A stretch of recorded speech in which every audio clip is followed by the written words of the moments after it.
శ్రీ కోలాప్రగడ సత్యనారాయణమూర్తి గారి ప్రాసంగిక వ్యాస సంకలనం వ్యాసతోరణం 15వ చివరి భాగం 10/7/20 ప్రయాణం ప్రవాహం శ్రీశ్రీ రచన. అందుకే చెట్టంటే నాకెంతో ఇష్టం, ఎక్కడికి చెట్టు ఎప్పుడూ వెళ్ళదు కాబట్టి. ఇవాళ ఉదయం ట్రామ్ కోసం తపస్సు చేస్తూ చెట్టు కింద నిలబడ్డా. ఎక్కడికి నేస్తామని చెట్టు నన్ను అడిగినట్టు అనిపించింది. ఇంకెవరైనా ఈ ప్రశ్న అడిగితే మైలాపూర్కని జవాబిచ్చేవాడు.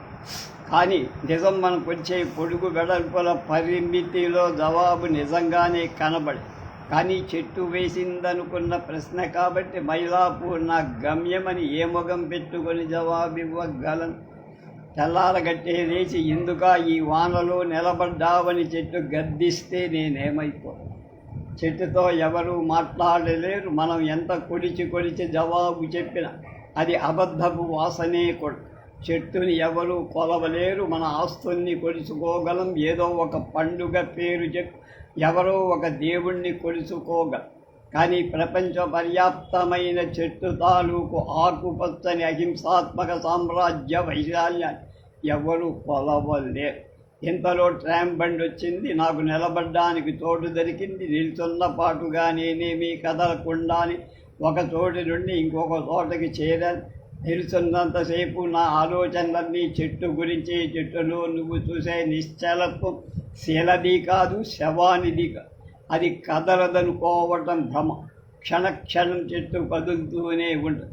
అయితే దాని ప్రయాణం ఔన్నత్యం వైపు, ఆకాశాన్ని అందుకోవాలి. ప్రతి చెట్టు ప్రతి క్షణం ప్రయత్నిస్తూ ఉండేవి. ఇస్మాయిల్ అనే కవి కాకినాడలో ఉండేవాడు. చెట్టు నా ఆదర్శం అన్నారు అని రాశాను. ఆయన చెట్టు కాబట్ట. ధ్వని కన్నా ఎక్కువ వేగంతో ప్రయాణం చేసే విమానం ధన్యమైంది. కానీ శ్రావణ మంగళవారపు నోము రోజున శనగ గింజలో నుండి ఎదిగే మొక్క సాధించే వేగాన్ని నేను ఆశ్చర్యం పొందక మానను. చిన్నప్పుడు నేను పారేసిన చింత పిక్కల సంతానం ఇప్పుడు సకల ప్రపంచంలో నిండిపోయిందన్న సలం కేవలం నిరాధారమైందిక. శ్మశానాల మీద వాన కురిసిన ఎంత వేగంగా పచ్చగడ్డి ఎదుగుతుందో ఎందుకు నేను వేరే చెప్పడం? నీకో ఉదాహరణకి ఒక్కొక్క చెట్టుని చూడగలం. కోరికలల్లా ధూళిబడగోల్పడి దిక్కుల శూన్య దుక్కులను చీరి ఎటో వృధా శిశిర జీవన భారము గుచ్చుతున్న భూమి రుహం మేలు అన్నాడు ఒక కవి. కవి అంటే నేను చెట్టు అన్న. శ్రీమంతంబుగ స్వాంతములు వికశిలన్ సీమంతిలు హేమంతుండను కాంతు కాక కొరకింటే వింత మీరన్ వచని భూమిన్ మేనలరంకరించుకొను కెంపుల్ నీలముల్ వజ్రముల్ గోమేధంబులు నా చలంగే పలు రంగులు కలుగు పుష్పాబడు అన్నాడు ఇంకో కవి. ఇక్కడ నా ఉద్దేశంలో కొమ్మ రెమ్మ మొగ్గ ముళ్ళు ఆకు అన్నీ చెట్టే.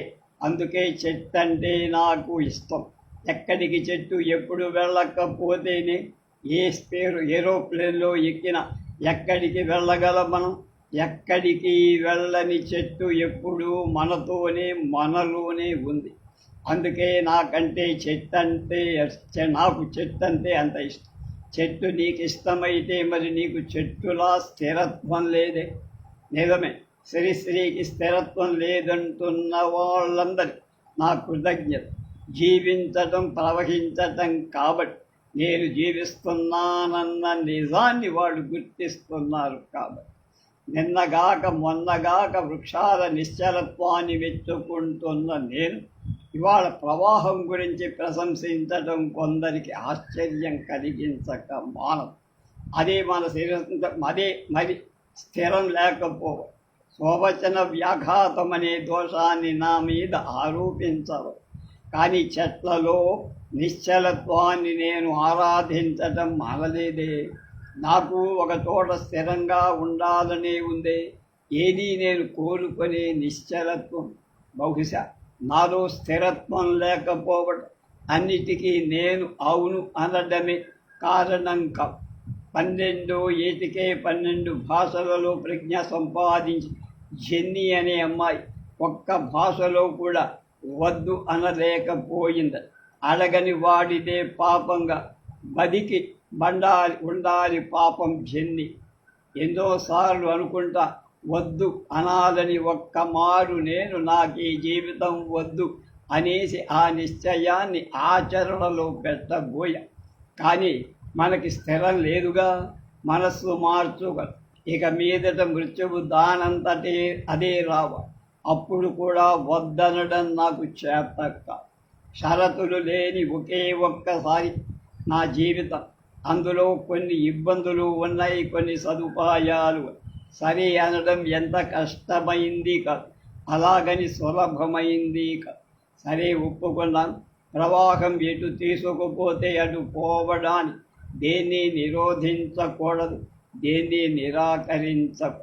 అయితే ఏమైనట్టు, కాకపోతే ఏమైనట్టు. ఒక ప్రశ్నకు జవాబుగా ఇంకో ప్రశ్న వేయటం మంచిది. చాలామంది ప్రశ్నకు జవాబు అనుకుంటా. ప్రశ్నకు జవాబు ప్రశ్నని చేస్తే ప్రశ్నించిన వాడి మీదనే జవాబిచ్చే బాధ్యత కూడా. ప్రస్తుత ప్రశ్నించిన వాడిని నేనే కాబట్టి జవాబు నేనే ఇవ్వాలి. ఏమైనట్టు ప్రవహించటం మానేస్తా, గడ్డ కట్టుకుపోవడానికి అనుమతిస్తా. సమయానుకూలంగా సరే అని తాళం వెయ్యడము, వీల్లేదని గద్దించడము చేస్తా. ఏ పనులు చేస్తే మన ప్రతిష్ట ఇనుమడిస్తుంది అవే చేస్తా. ఎవరితో కూడితే మనకు లాభించే తలుపులు తెరుచుకుంటాయి వాళ్లతోనే తిరుగు. వాళ్ళ శత్రువుల నా శత్రువులే అని భ్రమ పడటం కూడా ప్రారంభిస్తా.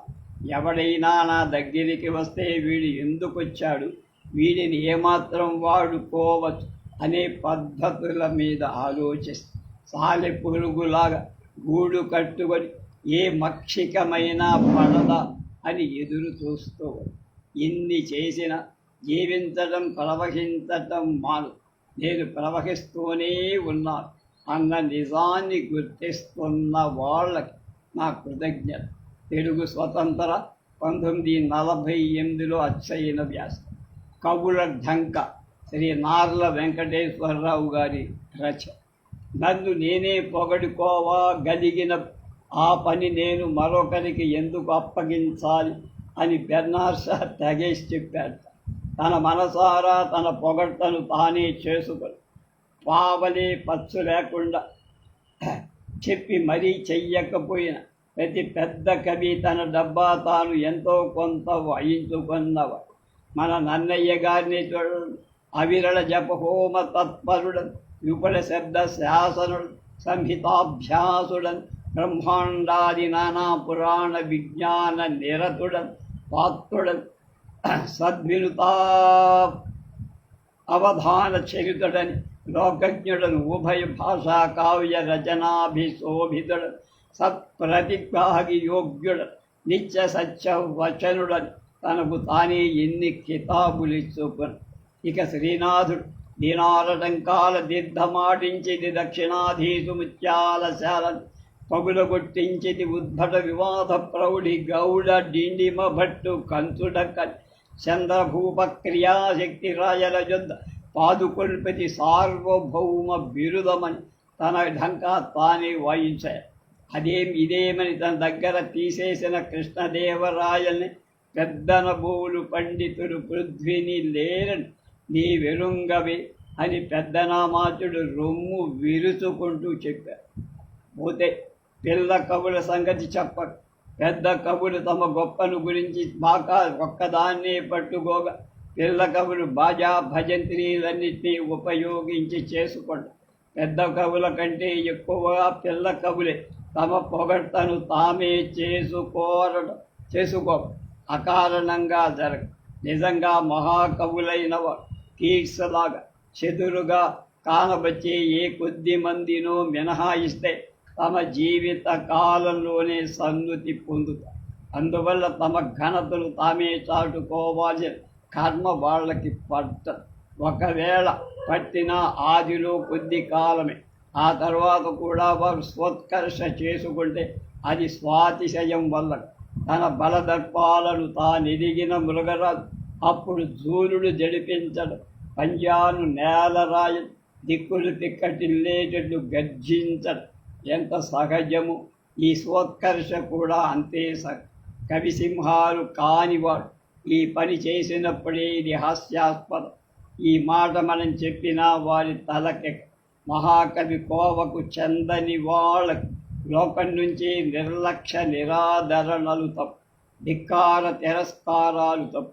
వీటిని చూసి లోకం గుడ్డిది కనుకనే తమ ప్రతిభ అది గుర్తించకపోతోంది అని వాడు నిశ్చయించుకుంటా. సాటి కవుల ఈర్ష్యా విద్వేషాల వల్లే తమ పేరు బయటికి రావడం లేదు ధృవపరచుకోడు. అక్కడి నుంచి తామెంత వాళ్ళమని అంతవాళ్ళమని లోకం చెవులు చిల్లులు పడే పెదబొబ్బలు అవి పనిచేయటం లేదన్న బాధ హెచ్చిన కొద్దీ మరింతగా గుజ్జు తించుకుంటా. మహాకవులైన వారు స్వోత్కర్ష చేసుకున్న వారిలో కనపడేది వ్యర్థాడంబరం కాదు, విశేష ఆత్మవిశ్వాసం. ఒరేస్ లాటిన్ భాషలో మహాకవి తన బృహత్ కావ్య సౌధాన్ని గురించి ప్రస్తావిస్తూ లోహాల కంటే ఇది గట్టిది,